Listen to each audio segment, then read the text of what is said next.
Yusha মোরগ পোলাওটা কেমন হয়েছে বললো না? অনেক সুন্দর হয়েছে। ইফতার ইনশাল্লাহ খাবো। ইনশাল্লাহ ইনশাল্লাহ। ডিমগুলো সাইডে দিয়ে দিই। হ্যাঁ ইউশামণি দাও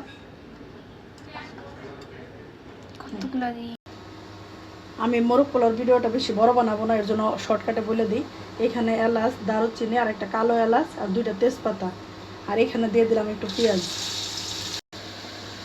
সব মশলাটা আমি কষায় নিয়েছি, এখন চিকেনগুলো দিয়ে দিই।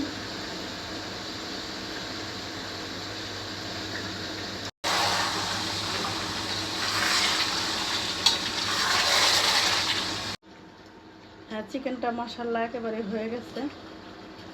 আর এখানে আমি গুঁড়া দুধ দিচ্ছি একটু, মানে নামানোর আগে, আর কয়েকটা কাঁচামরিচ দিলাম। আর এখন একটু ঘি দিয়ে দিব জাস্ট ফ্লেভারের জন্য। আমি কয়েকটা কিশমিশও দিয়ে দিলাম। এখানে আলু বুখরাও দেয়, আমার আলু বুখরাটা শেষ হয়ে গেছে। আর এখন দিব হচ্ছে একটু পেঁয়াজ বেরেস্তা, যেটা গতকালকে করে রাখছিলাম।